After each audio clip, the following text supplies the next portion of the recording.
where was the skill? Where was the strategy? I mean, shoot, drive, nothing. Those games had both skill and strategy. You're racing in a city, going 100 miles per hour, blasting everything as you go. Speed, strategy, skill.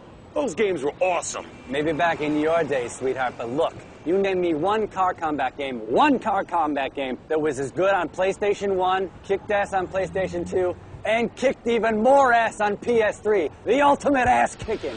Name it.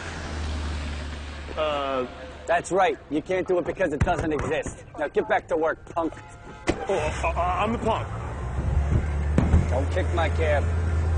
Punk.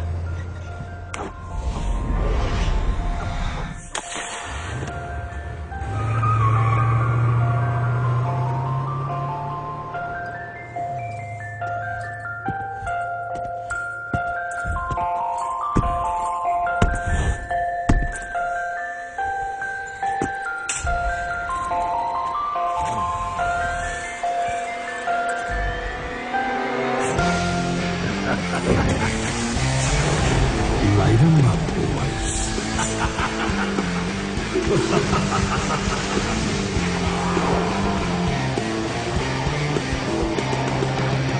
It's good to be back.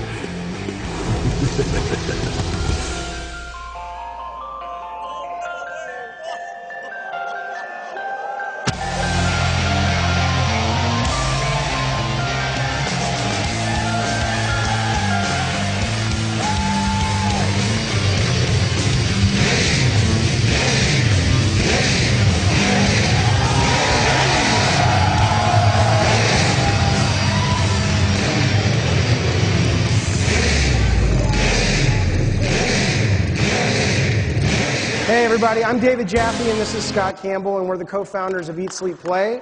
And we're... Thank you. And we're really excited to show you guys the next edition of the Twisted Metal franchise. Now, Twisted Metal is the longest running series in PlayStation history. From PS1 to PS2 and onto the PSP, the multi-million selling Twisted Metal series has been there from the start.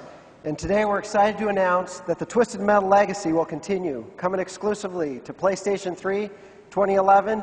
Our new game, Twisted Metal, is being created by the same key members who gave birth to the dark humor and fast action gameplay of the classic Twisted Metal series. So let's get a quick look at some gameplay from our online team deathmatch mode.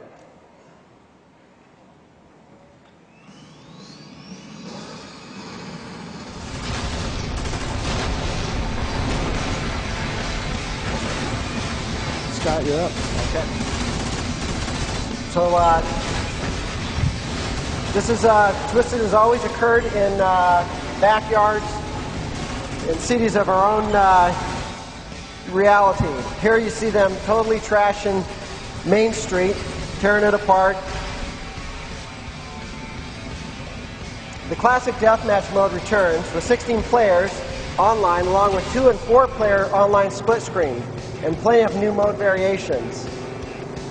As you can see, we've added flight to the series for the first time, allowing players to get a bird's eye view of the battle below. The advantages of flight are pretty obvious, but watch out for that sniper weapon. More depth has also been added to the weapons, giving each vehicle 2 special attacks. We've created team weapons that bring out the co-op nature of our team-based gameplay. As you just saw, the Magnet Special is good for carrying your teammates into or out of the battle zone. The twisted humor of the series is back in both the gameplay and weapons, as well as with our characters and stories for our campaign mode. The piloted gurney weapon is deadly, so watch out. So that's a taste of Twisted Metal Team Deathmatch. We've got Dave here doing a sniper shot.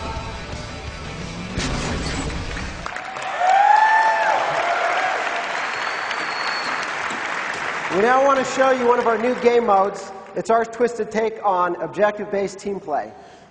Okay, so as Scott was saying, this is a new mode that's designed to really bring out the skill and strategy, class-based play a little bit, as well as team mode to Twisted Metal. It's called Nuke, and we'll show you a little bit of that in our rundown, dilapidated city environment. Now, this is a great level to show Nuke off in because there's a lot of gameplay design philosophies at work here. We have low-lying levels that become huge skyscrapers that you can start from bottom of the ground, fight your way to the top, and have rooftop combat.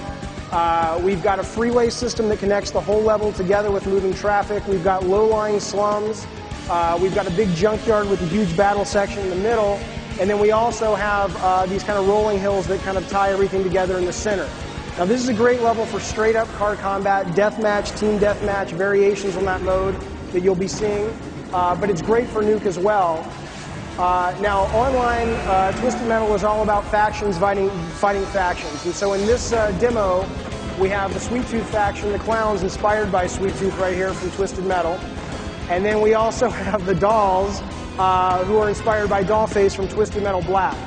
And we'll have more factions to reveal throughout the year as we talk about the game. Now, what is the goal of Nuke? Well, if you look up, you see these giant statues being carried around by transport helicopters in the guise of the faction leaders. And you basically have to destroy your faction statue before they destroy yours. But obviously, these are huge, giant, metal monsters, and how do you do it? Straight-up weapons won't take them out. All right, so if you look at the rooftops, you'll notice a couple of the faction leaders. Here's Sweet Tooth, who's manning his gun turret. And across the map on the other side, we also have Dollface over here, and she's manning her turret too. And the goal of this mode is to capture the faction leader. And this is where team play begins to come into it, where basically if you run in and try to grab the leader, you're going to lose a lot of health. You send your buddies in instead to weaken up the forces, the defenses, and then you're able to go in, as we'll see in a second, and grab the leader. And so now that you've got, in this case, Sweet Tooth being dragged behind your car, the question is, what do you do with this guy? So if you look around the level, you'll notice these missile launchers right here. And each faction has their own missile launcher. And so there's this perimeter you see, this yellow ring. If you can bring the faction leader into the yellow ring, into the perimeter, and keep him there long enough, you'll begin to charge up and bring the missile launcher to life.